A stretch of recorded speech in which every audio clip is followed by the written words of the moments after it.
Thank you, thank you. I'm Dr. Ted Naiman, and I'm here today to talk to you about protein versus energy. Protein versus energy, what does that even mean? Well, in order to explain this, we're going to start at the very beginning. What is eating? This is as basic as it gets. What is eating? So, plants are autotrophs. Plants make their own food. Animals, on the other hand, are heterotrophs, which means they have to continually eat other living organisms just to be alive. That's right, you and I are animals, and we're only alive because we constantly eat other living things. That's just how the system works.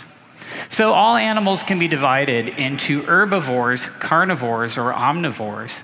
But no matter what kind of animal you are, plants are at the base of all animal nutrition. Now, plants don't want to be at the base of all animal nutrition, but they are. That's just how it goes. Herbivores are predators of plants, and they have to make all the food for all the animals. What plants do is take carbon, hydrogen, and oxygen, the three biggest elements of life, and they use them to make all of their own food. In addition, plants are getting about 24 other mineral elements from soil, which are all required for plant and animal life. So in a way, plants are getting everything they need from the soil except for nitrogen. Plants are getting everything from the soil except for carbon, hydrogen, and oxygen. The most important mineral plants are getting from the soil is nitrogen, which is fundamental. It's a part of amino acids, which make up all of our proteins. Now, similarly, your human body has about 24 elements in it that all originate from soil, and the three biggest elements are carbon, hydrogen, and oxygen, which come from air and water. So your plant is getting carbon, hydrogen, and oxygen, the three biggest elements of plant and animal life, from air and water, specifically carbon dioxide in the air and water. And then plants are getting nitrogen for protein and other minerals from the soil. Now, plants store energy, and they store solar energy from the sun as chemical energy. That's what photosynthesis is. Plants take solar energy, and they use carbon from carbon dioxide in the air, and they store chains of carbons, and that's all dietary energy. Every bit of energy we eat is high energy carbon-carbon and carbon-hydrogen bonds that are stored by plants using sunlight and carbon from carbon dioxide. So everything that we burn for energy to run our metabolism, these carbohydrates and hydrocarbons, which are really just fats, are all made by plants, and they're chains of high energy carbons that we are constantly burning in our mitochondria. Animals break apart these carbon-carbon bonds in our mitochondria using oxygen. We oxidize or burn these carbon fats in our mitochondria, and it releases energy as well as it gives off carbon dioxide and water, which we exhale. So all animals are continually burning these carbohydrates and fats in our mitochondria. Actually, when you think about it, anything on Earth that can burn or be oxidized, where you add oxygen and get energy plus carbon dioxide and water, was made by a plant, and it originated from solar energy. If you burn gasoline or wood or oil, all of these carbon energy sources were created by plants, and their chemical energy stored from solar energy. So plants make all of our energy. Plants make every bit of dietary energy that we use to run our lives. Plants are also making all of our protein. They're absorbing nitrogen as a mineral from soil, and they're using that to build amino acids, which are the building blocks of all of our proteins. So your plant is here absorbing nitrogen for protein and other minerals from the soil, and then it's sequestering carbon energy from sunlight using carbon dioxide in the air. Plants draw nitrogen and minerals up from the nitrogen and mineral nutrient pool in topsoil and incorporate them into their bodies. And then they store carbon energy from solar energy using carbon dioxide and store that in their bodies as well. And when animals eat the plants, all of this protein and nitrogen and minerals and carbon energy is passed up to the herbivore. And then when a carnivore eats an herbivore, it all gets passed up to the carnivore. And then anytime anything dies, it gets decomposed by bacteria and fungi and goes back into the nitrogen and mineral nutrient pool. So the green arrows here show the nitrogen cycle, and the red arrows show the carbon cycle. And this is just how the whole system works. So your plant could be thought of as having a protein to energy ratio or a nitrogen to carbon ratio. And in fact, plants do have a nitrogen to carbon ratio. And similarly, your human body could be thought of as having a protein to energy ratio or a nitrogen to carbon ratio. And in fact, we do have this ratio inside our bodies. Everyone's body is designed to have a certain percentage of protein and then a certain percentage of energy. If you are healthy, protein is going to be higher than energy. If you are overweight or obese, then energy might be higher than protein. Or if you don't have enough muscle tissue or lean mass, then protein might be lower than energy. Plants concentrate nutrients from soil. They are absorbing nitrogen and minerals and concentrating them in their bodies. But they are limited by how far their roots can reach, so they can only concentrate so much.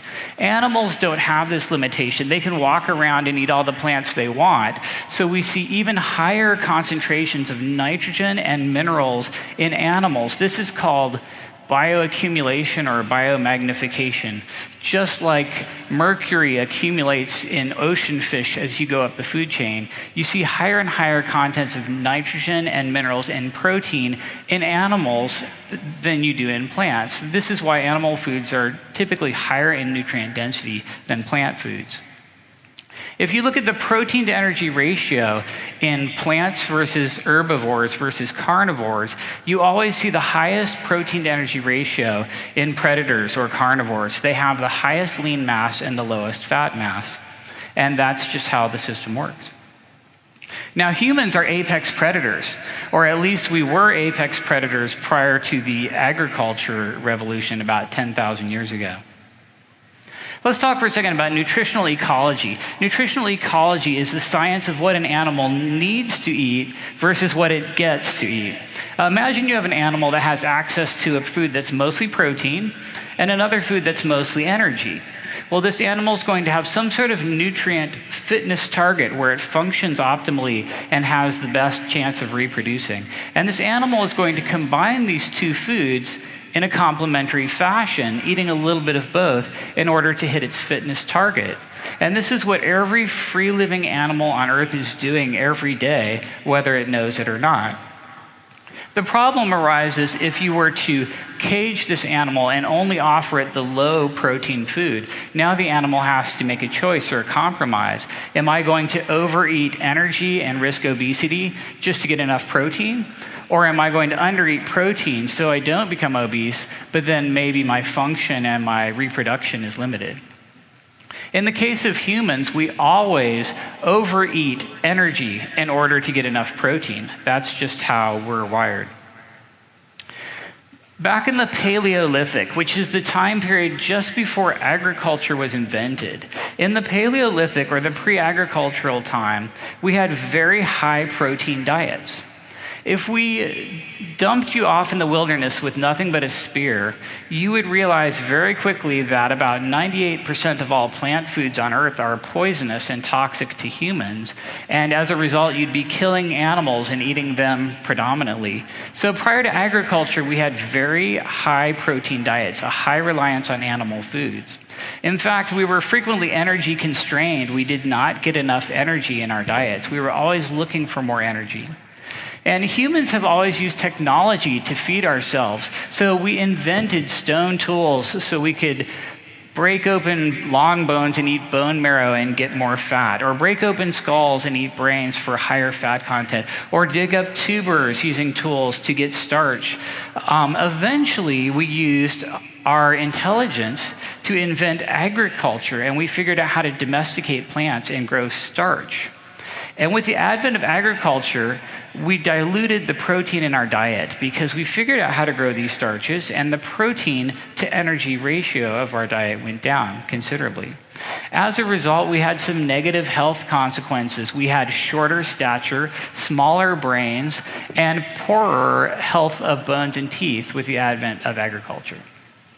Eventually, humans took things way too far with the Industrial Revolution and the bulk refining and transport of sugar, flour, and oil. And the protein dilution in our diets now is absolutely terrible. We have very low protein to energy ratios of our diets, and we also have very low protein to energy ratios of our bodies. One of the problems with agriculture is we preferentially like the parts of plants that are the highest in energy, the roots and the tubers and the nuts and the seeds and the fruit. And we cultivate all of these plants to maximize the energy yield. Corn, for example, is this ridiculously high energy food. You can just squeeze it and make corn syrup and corn oil out of it. So our food today has so much more energy in it than it used to. The reality is that plants store energy, and we like to eat energy, and we cultivate plants to maximize the energy yield. And as if that weren't bad enough, we refine and process all of these foods as well to get as much energy out of them as possible. And by the time we're done, the amount of energy we get for the amount of protein and minerals is just ridiculous. Let's talk about the 3 macronutrients for a minute: protein, carbs, and fats. If you graph out all of your food on the 3 macronutrient axes, what you'll find is that protein tracks very well with minerals and nutrient density. The higher you go in protein, the higher your nutrient density becomes. The opposite is not true. The higher you go in a carbs plus fat direction, the lower the mineral and nutrient content. And in fact, the more likely you are to get a man-made food that's very low in nutrient density and highly obesogenic. We know from human and animal studies that if you feed an omnivore mammal carbs and fats together, it will immediately get fatter. And the opposite is also true. If you feed an omnivore mammal a higher protein percentage, it will immediately get thinner. Now, so far, we've lumped energy together. Carbs and fats we've just called energy. But the reality is that carbs and fats are very different in the body. You have 2 totally separate storage compartments in your body. Carbohydrates are broken down into monosaccharides like glucose before they're absorbed, and then we store them in our liver and our muscles as glycogen, which is basically a human starch, just chains of glucose. Glycogen is water soluble, and it has an entirely separate storage compartment from fat, which is not water soluble and is stored in our adipocytes. So your body has these 2 entirely separate storage compartments for the 2 forms of energy, carbs and fats. Glycogen, which is the glucose stored in our liver and muscles, is very special. It's incredibly fast. You can make energy out of glycogen 6 times faster than you can fat. So glycogen is extremely valuable. But fully hydrated glycogen, and we call them carbohydrates because they're fully hydrated, they're very heavy, they're very large. Glycogen is not a very size and weight efficient way to store energy. So we have this situation where glucose is 6 times faster at making energy than fat is, but it's 6 times larger and heavier. So your body wants a little bit of both, but we carry about 100 times more energy as fat because it's so much easier to carry around. This photo shows olive oil and potatoes, and the lipid droplet in your adipocytes is very similar to this olive oil, and the glycogen stored in your liver and muscles is very similar to the potatoes here. And this is an equivalent amount of energy, but you can see that the glycogen is 6 times larger and heavier than the fat is for the same amount of energy. This is why your body likes to carry around most of your energy as fat. But you always want some glucose, some glycogen on board for emergency use. If you're just sedentary or walking around, you're mostly burning fat. But at higher intensities of exercise, carbohydrate usage goes up higher and higher. And if you're sprinting for your life, you are always using 100% pure glucose from glycogen. This is why you always have to have some glucose around. But because it's so heavy and hard to carry, glycogen storage is 100 times smaller than fat storage inside your body. And because it's so much smaller, glycogen exerts a leverage over fat, and it completely controls which fuel is being oxidized in your body at all times. If you're eating more glucose and you have more glycogen, you have to burn more glucose. And if you're eating less glucose, you have to burn more fat. For example, if you're eating a high-carb, low-fat diet, you're eating lots of carbohydrates, glycogen's very high, and that shuts off or displaces fat oxidation. So you're mostly having to burn glucose because you don't have any more room for it. The opposite is true. If you're eating a low-carbohydrate diet and glycogen's low, then you automatically have to burn more fat. Glucose and fat are oxidized reciprocally. When more glucose is present, you burn more glucose. When less glucose is present, you have to burn more fat. The worst, of course, is a high-carb and a high-fat diet. This is a huge problem. Unfortunately, this is the way we eat in America. We eat a very high carbohydrate diet, so glycogen's always high, which displaces fat oxidation, so we're not burning fat. But we're still eating fat, so the fat is slowly accumulating. And that's why everybody in America is gaining weight at about 1 to 3 pounds a year. We know from human and animal studies that diets that are high in fat and high in carbs together are extremely obesogenic, and this is the problem we have in America right now. High fat plus high carb plus high energy diets equals hyperphagia, which is overeating. You can take any human or any omnivore mammal and feed it a diet high in fat, high in carbs, and high in energy density, and it will automatically overeat by about 30% of calories and become obese. Now, this is a graph of obesity in America, and somewhere back in the 1970s, something happened and obesity took off. What was it? If you look at the macronutrients back then, you will see that carbohydrates started taking off and fat started taking off, and that was because we dumped a bunch of sugar, flour, and oil into the food supply, and we diluted protein significantly. Carbs and fats went up, but protein really did not go up, and this led to protein dilution in our food. In fact, if you look at the protein percentage, it went down from 14% to 12.5% over the past 50 years of the obesity epidemic.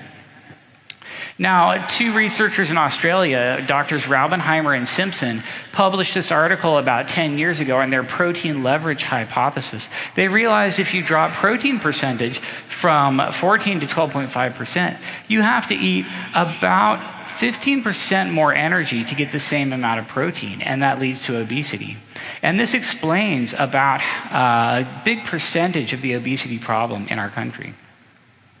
If you look at worldwide hunter-gatherer macronutrient estimations, hunter-gatherers were eating 19 to 35% protein because they had such a high animal diet and a high protein diet. Contrast that with the standard American diet right now, which is 12.5%.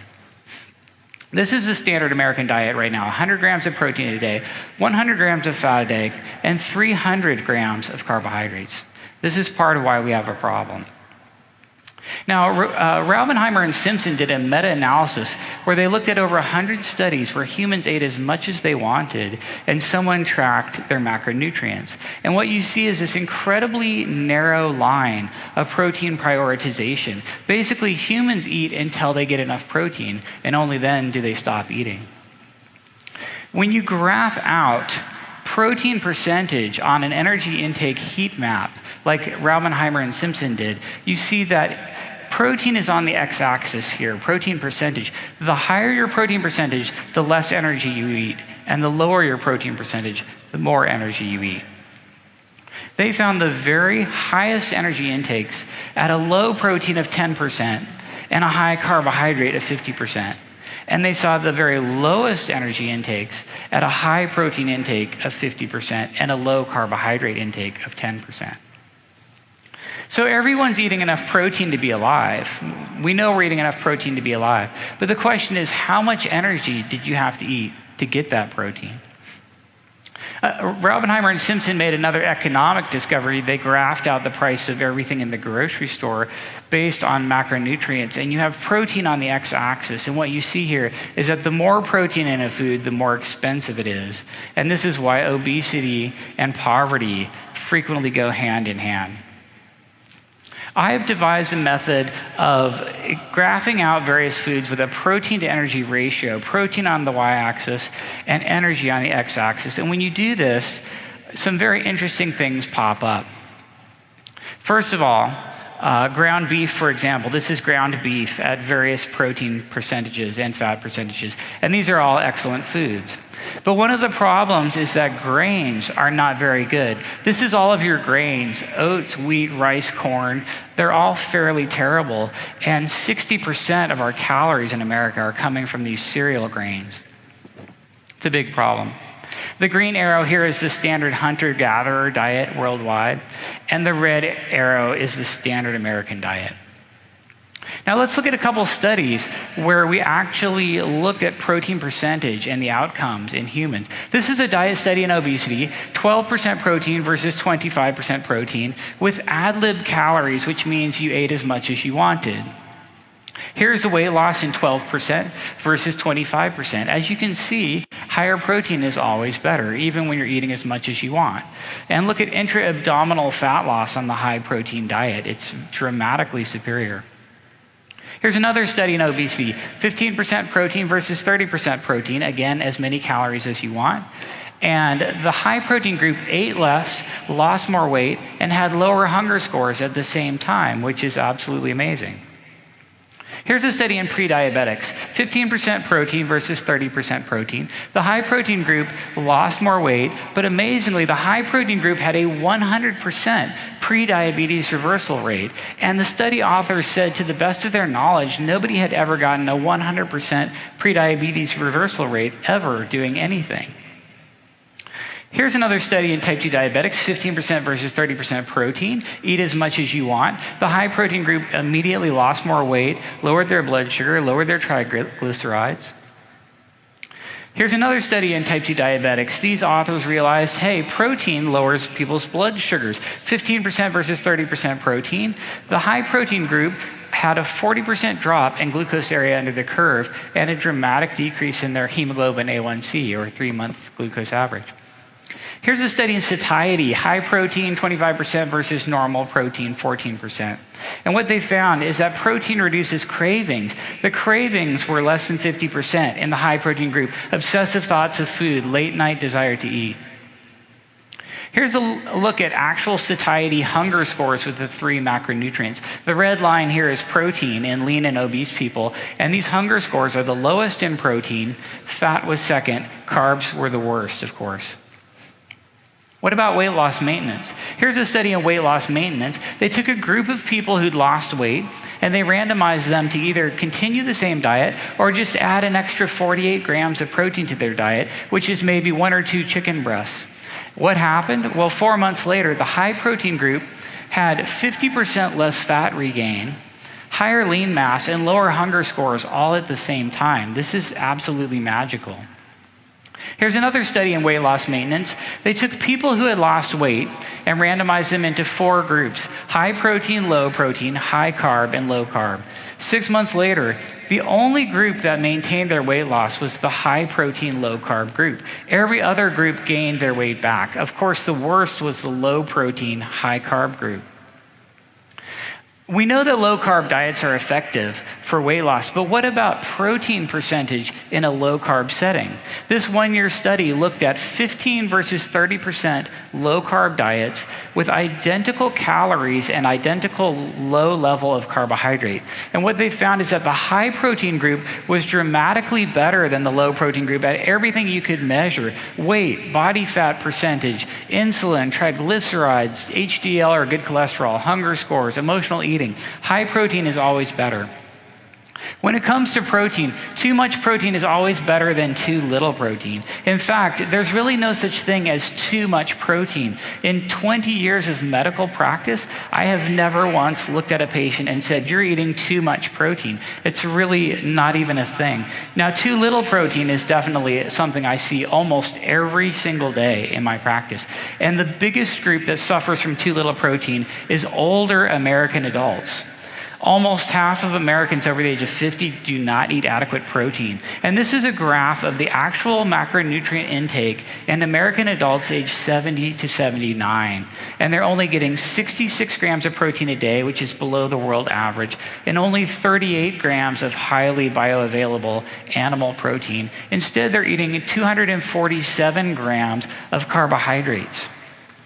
This is probably why we have epidemics of sarcopenia and osteopenia, low muscle and low bone, and type 2 diabetes in older Americans. Speaking of type 2 diabetes, this is a disease that is 100% preventable. How do you prevent diabetes? You increase the nutrient to energy ratio of your diet. You see, type 2 diabetes is simply exceeding your ability to store energy in your body. You've overfilled your fat stores, you've overfilled your carbohydrate stores. It's energy toxicity. Type 2 diabetes is energy toxicity. And when you increase the nutrient to energy ratio of your diet, you will prevent this disease completely. Protein is the most essential nutrient of all. Whole food fat is also an essential nutrient. Carbohydrates exist only to provide added energy to the diet. And in fact, the requirement for carbohydrates in human diet is 0. Added fat, similarly, exists only to provide added energy. So every time you eat, you have a choice. You can feed your muscle or you can feed your fat. If you eat protein, you're going to feed your muscle. If you eat carbs and fats, this is pure energy, and you're feeding your fat tissue. So you really have a choice every time you eat. You are what you eat. If you eat mostly energy, you're going to be mostly energy. And if you eat mostly protein, you're going to be mostly protein. And that's all I have on protein versus energy. Thank you very much.